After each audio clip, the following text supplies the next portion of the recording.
Thank you, parents, for making it through our fourth session of the evening of Parent Academy. We really appreciate your time in joining us for these sessions, and we're hoping you're finding them valuable. The last session of the night is going to be on Bookshare, which is a library of ebooks for people with reading barriers. And so we're going to talk about this tonight and what it looks like. Tonight my name is Aaron Marston. I'm the Assistive Technology Specialist for Europe East, and I'm joined by Nara Hayes, who is the Assistive Technology Teacher Leader for Grafenveer. And so we're both going to be presenting, and she's going to be helping manning the chat box for us. Good evening. So we want you to know what Bookshare is, where you can get information, what it looks like to qualify, how to log in, finding books, reading books, and troubleshooting.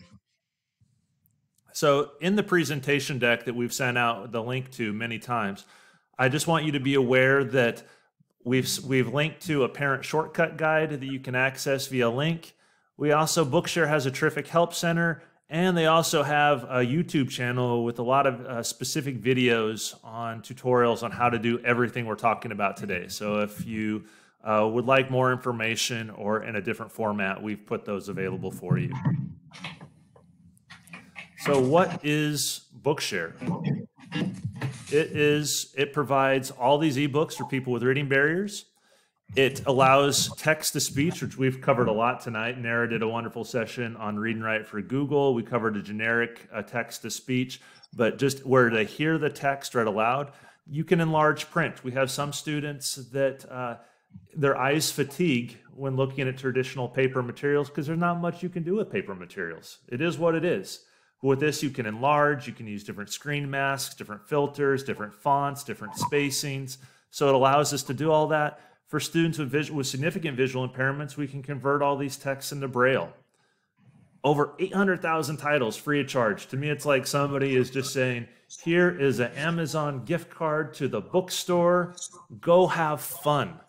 And the nice thing is it does work on most our devices. So from your iPhones to your tablets to your Android devices to your Chromebooks, it works.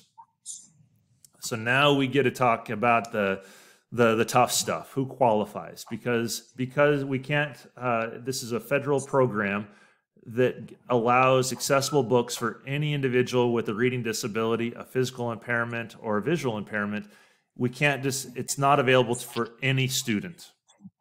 So what I'm going to reference now is I'm actually going to go to the website because it's so important that I feel that we always want to make sure we're referencing what their qualification standards are.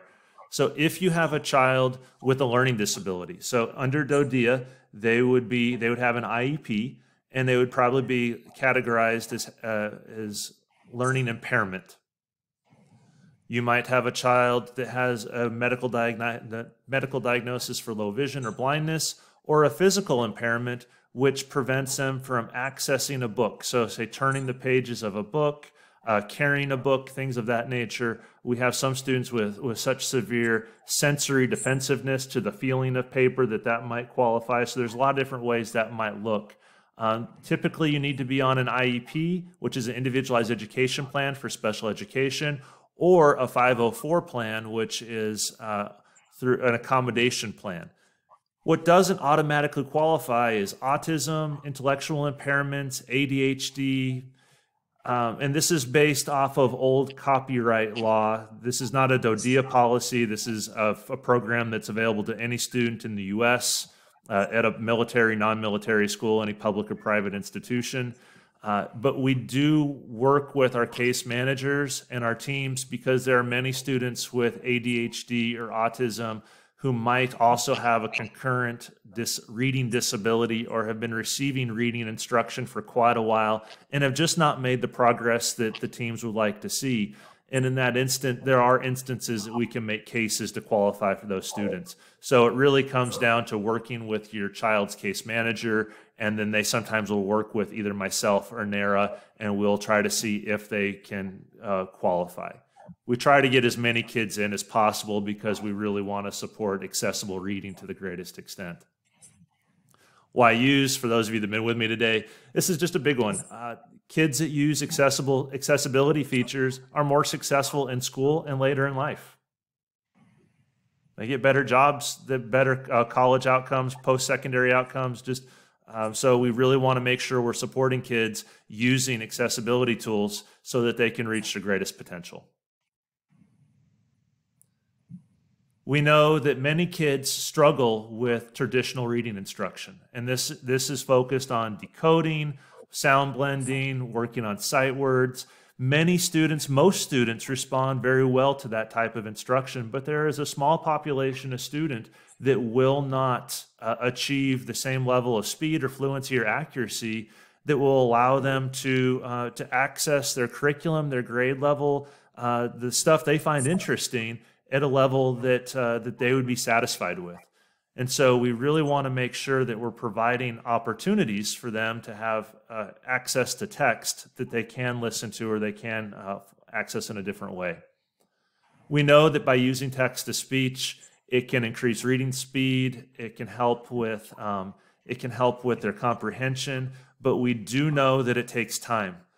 If you just use text-to-speech a little bit, so if you use Bookshare for 1 week, you've gone to this training, you're like, guess what? We're going to use this, and you use it for one book, chances are you're not going to be happy with it. Chances are your child's not going to be happy with it. You have to commit to it and really use it for a set amount of time to see if it's going to be an effective strategy.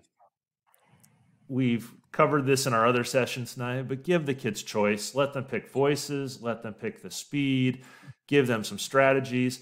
Some kids do better with text-to-speech. They want to have their little earbuds, their wireless headphones. They want to read it on a tablet. Some kids want to read it on the computer. Some kids, I don't know what technology looks like in your home, but be flexible to the Bookshare can be read on most any device, or these books can be read on any device, and let your kid have an option with some of those.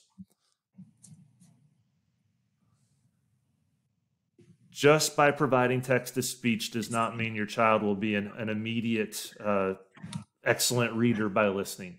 There are a lot of concepts, there are a lot of vocabulary, there are a lot of strategies that kids have to be explicitly taught.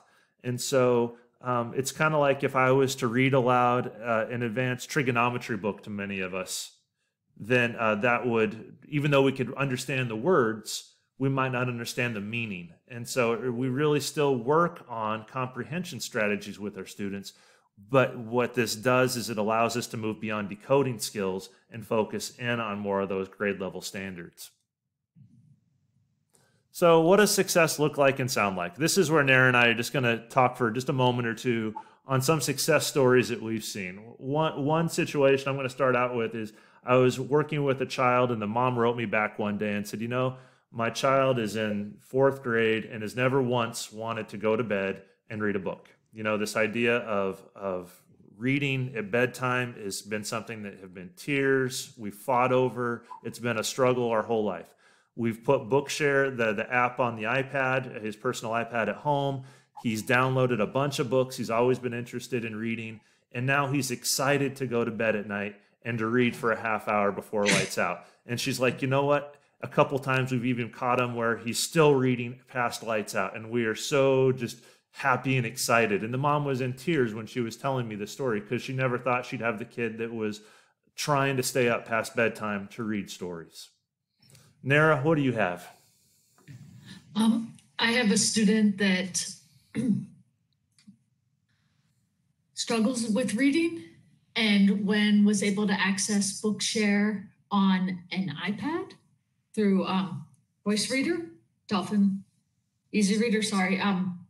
This student was able to finish reading a book and then was worried about the reading counts test,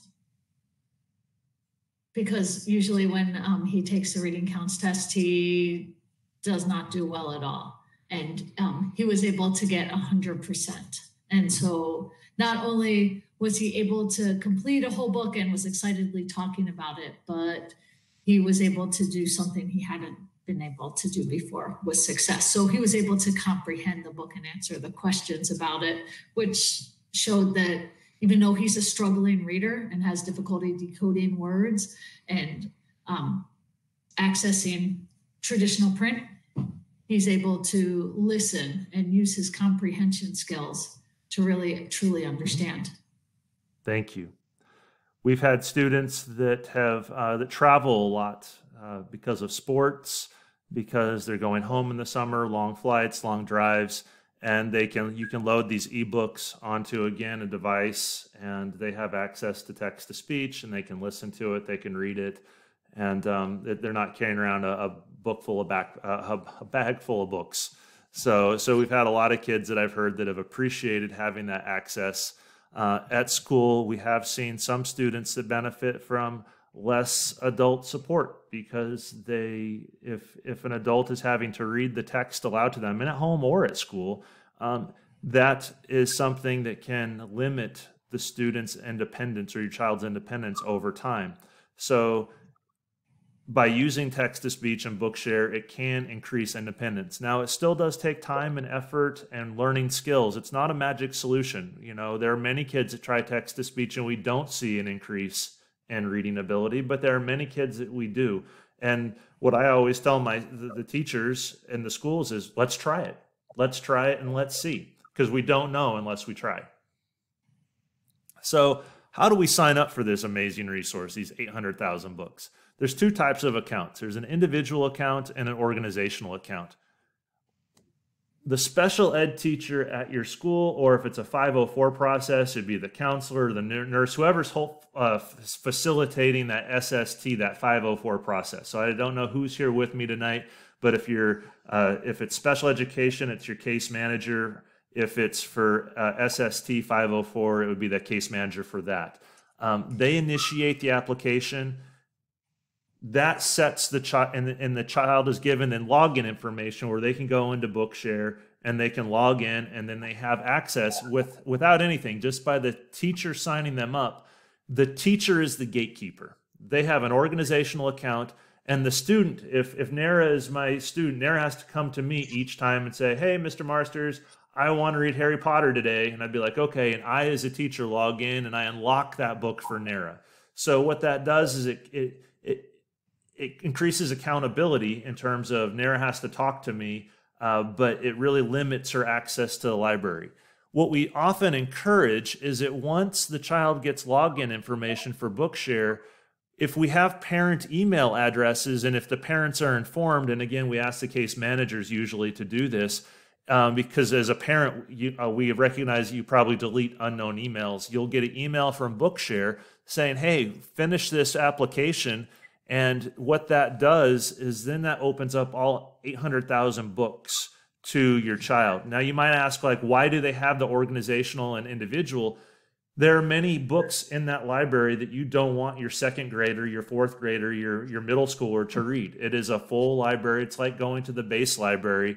There's a lot of stuff on there that you would want to monitor, but there's also a lot of great stuff. So by having the kids have the individual account, it unlocks the whole library.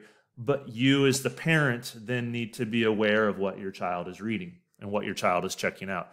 So once they have done that, then the students can choose the best format and tool to read for pleasure and for school. We often see that teachers and parents sometimes get a little overexcited about Bookshare and text-to-speech when it comes to textbooks. And then we wonder why the kids never get excited, because we keep showing all these tools and how it's so great to do their social studies homework or their science homework, where sometimes the best way to get access to a kid's motivation and interest is by your Harry Potters, your Divergent series, your Hunger Games, whatever, your Captain Underpants, whatever is interesting to your child at that time, books on princesses, books on Star Wars, whatever it is, that is often the gateway to these kids finding and being willing to use these tools. So your teacher has signed your child up for Bookshare. They're going to get a login. They're going to go to the Bookshare website, which is bookshare.org. They're going to fill in their username and their password, which their special education teacher will give them. From there, they need to find a book. And there are tons and tons and tons of books. You can do a keyword search. You can do an advanced search where you're looking for grade levels and Lexile levels, and there's a lot of different searches through the advanced option. I often encourage students and families to do the browse feature. So I'm going to go to browse up here, because there's already lists and lists of these curated titles. So discover more books, Lexile collections, best-selling fiction, high-interest books for young readers, true crime books, all these different, so I'm going to browse collections, all these different curated titles, because a lot of times you'll ask a kid, what do you want to read? And they go, I don't know. You know, we call that paralysis through choice. There's so many choices out there that the kids don't know where to start, or we as parents or as teachers don't know how to encourage them to get going. So what I like about this is that we can start browsing popular series, accelerated readers, high interest. Any of these tools will then take you to that book, to take you to those books. So the kid is logged in.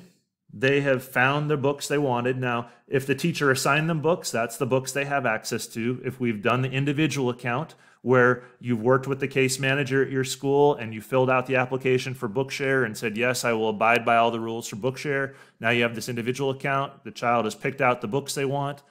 What happens now? Well, you can read Bookshare books on any of these devices, computers, laptops, smartphones, and primarily option 1 and 2 is what you're mostly looking at. And they have this terrific reading tool wizard within the Bookshare website. So if you say, oh, we use our computer a lot to read. Okay, well, do you use Windows or Mac? Chromebook. Okay, we're on a Windows PC. It says, oh, you can use the built-in Bookshare Web Reader right within the Chrome web browser, and it will read aloud with text-to-speech. It'll highlight. You can customize the font and background colors, all these things. No install, just free within the web browser. Okay, or no, I want to try something else. You could choose then to buy something. If you're thinking, and I often recommend this, especially for home use, most kids don't like to read on the laptop as much as they would rather read on a tablet or a phone. So there's a terrific... I think that's true, Aaron. We've had a lot more success with students being excited about reading on a tablet than a computer. So if you have an iOS or an Android, what I recommend is there's this free app, Dolphin Easy Reader. There are some add-on voices if you want that cost a few bucks, but they have a nice library of voices already. This is also one of my favorite apps, Voice Dream Reader. I think it's on sale right now due to the COVID crisis.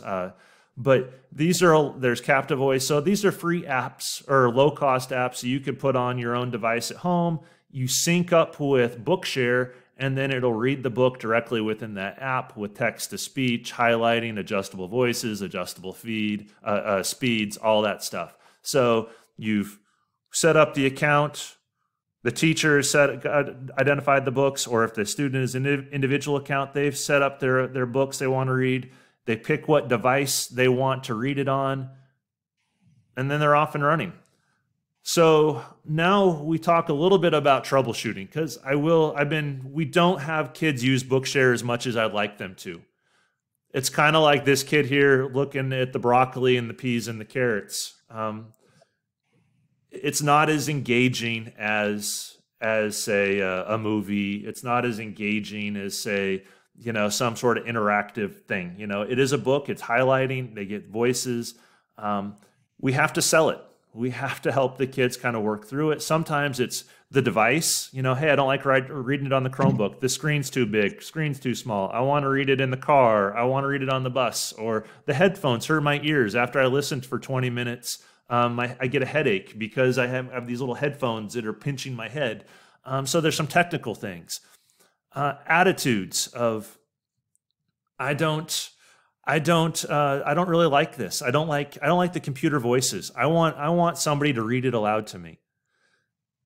That's then a conversation to have with the child as a teacher and as a parent of saying, there are times where it is very appropriate to read aloud to you, but there are many times where somebody's not going to be around. You're going to have a job someday, or sometimes an adult isn't in that immediate proximity.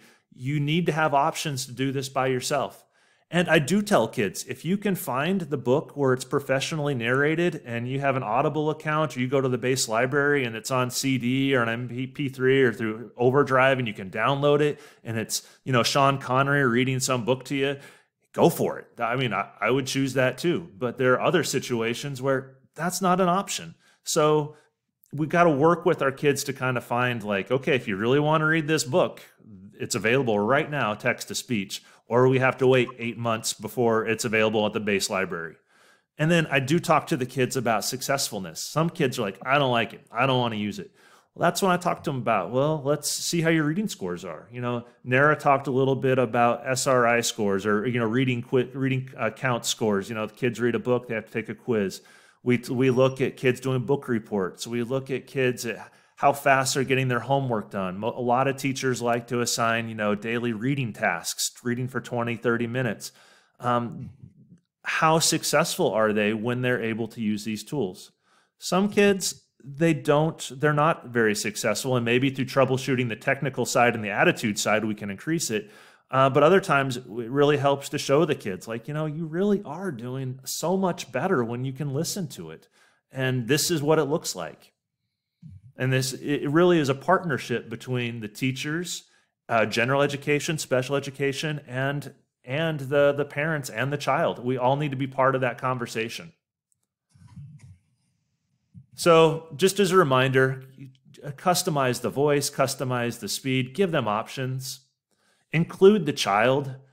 So what is their purpose of reading? Is it just because I've been assigned this book and I have to read it? Is it because I'm interested in it? Is it because I love Minecraft and I want to learn more about Minecraft? Is it because I'm so into the Star Wars and the Marvels movies, I want to hear more of the backstory of some of these characters? Asking them, what is easy, what is hard about reading tasks? Have they already tried something? Getting them to have some of this conversation. And even for our younger kids, we can still kind of scaffold some of these questions and work with them on this, because oftentimes the kids are very aware of different things they've tried, or maybe they say something like, oh, you didn't know that you could adjust the speed, or, oh, you didn't know you could do this on this device. So sometimes it just comes down to training, helping the kids make compromises. You can watch this, you can listen to this, or you can listen to it with text to speech. When is the right tool for the job? And then this is a big one, is sometimes any technology is going to have a problem at some point. It's going to fail on you. It's going to frustrate you. It's going to frustrate your child. It's going to frustrate your teacher. But when that happens, where do they go? So does your child go to you? Do you go to the teacher? Does the child go to the teacher? Does the teacher go to me? Does the teacher go to Nara? But when there are technical issues, it's important that we have kind of a clear chain of action so that we can reduce frustrations and get the child back reading as fast as possible.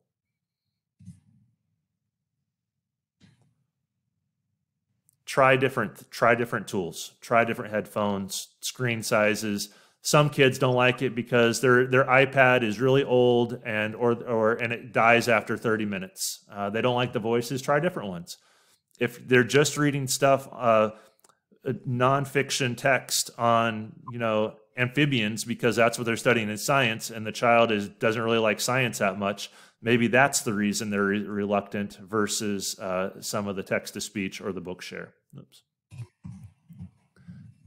As a reminder, we still have to teach reading. Even though they're not decoding because they're using text to speech, we're still teaching those vocabulary concepts. We're still teaching all these advanced comprehension strategies so that they're able to make sense of what they're reading.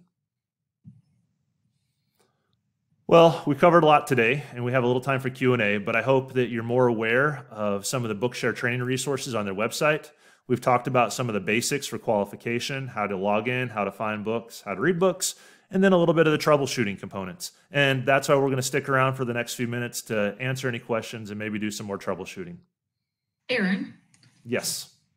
There is a great question about, I think Dolphin, one of the questions was, can this program be accessed by anybody or only run through Dodia?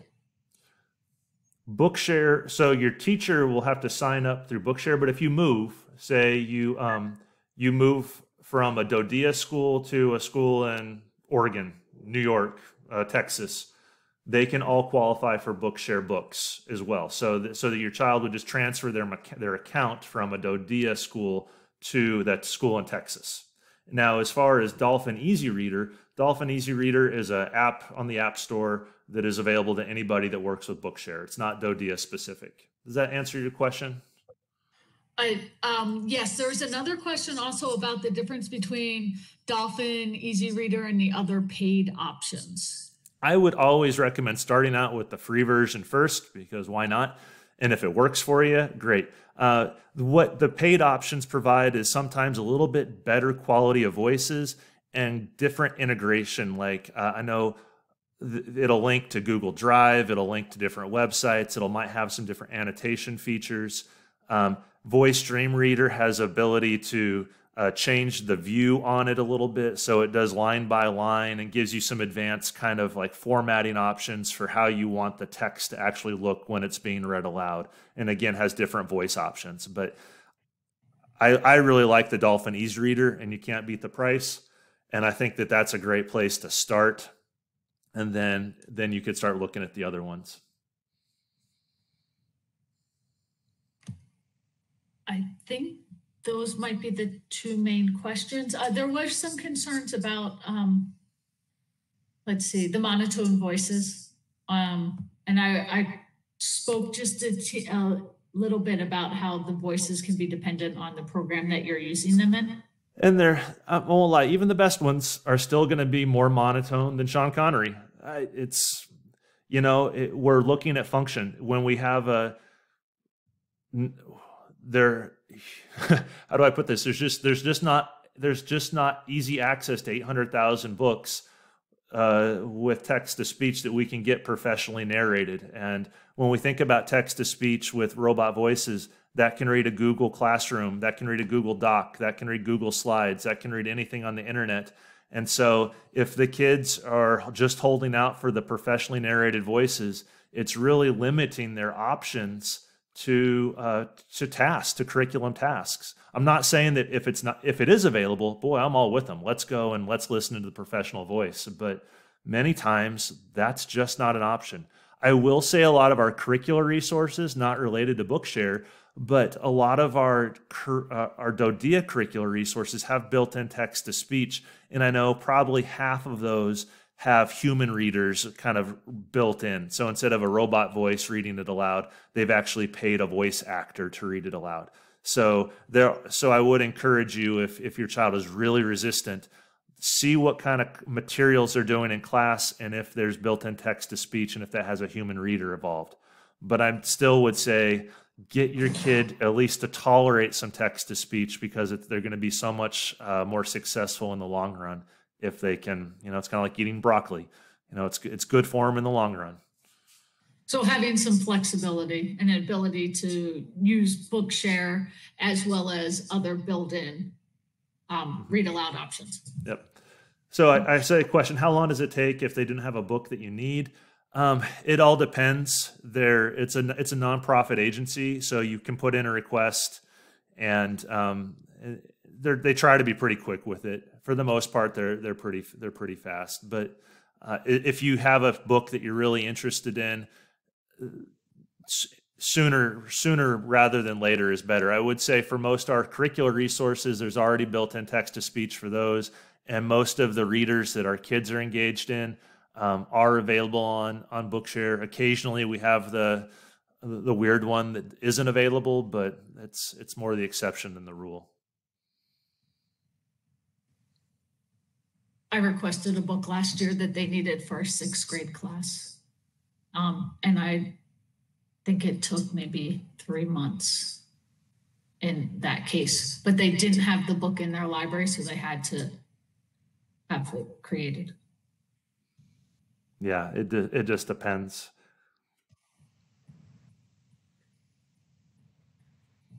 Are there positives or benefits of having the highlighting and the actual text there read aloud to you versus just listening? I think the research has shown, and my personal experience has shown, that yes, you get better attention and retention of the information when the child can see the text and highlighted. And it does come down, I think, to that monotone voice, that robotic voice. If you're seeing it and you're seeing the highlighting and you're hearing it, I think, especially for some of our kids with kind of processing issues that struggle with learning, they're getting it auditorily, visually, they're interacting with the text, where if we're just doing it auditorily, I find that, especially with those robot voices, I find that some kids don't have the same comprehension. Now, I'm not opposed to them proving me wrong. Like I've had some kids that'll be like, "Hey, I don't need to listen. I don't need to see it. I just need to listen to it." Okay, we'll try it out. But if they can show the same, then that's great. So much of this stuff is so student specific, where it's kind of like your own little science project. We just have to say, let's try it. You want to do it this way? Okay, let's see if it works. If it's not working, let's try it this way.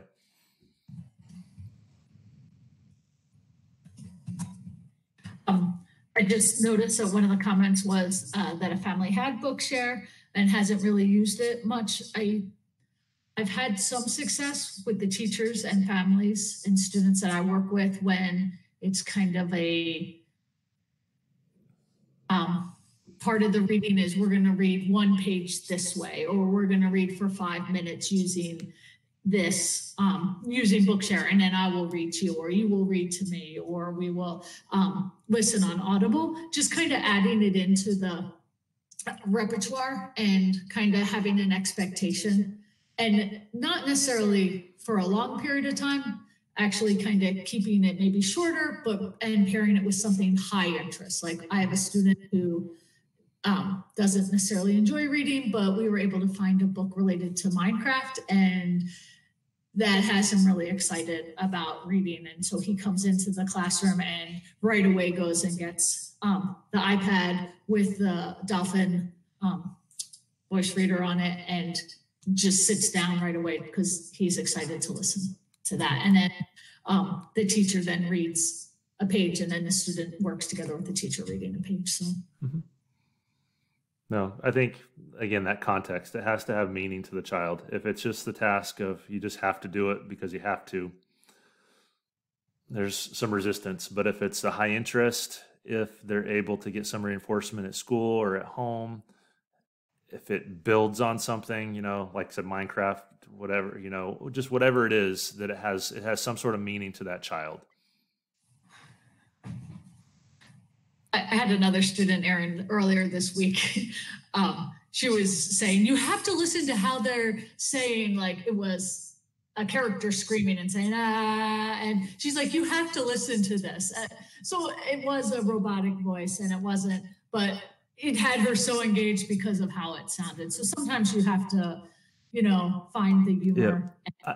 I've had a couple students like that love to point out every time the robot says the word wrong. Like instead of live, it says live. Instead of read, it says read, because it misses some of those contextual, formatting options or how to pronounce it.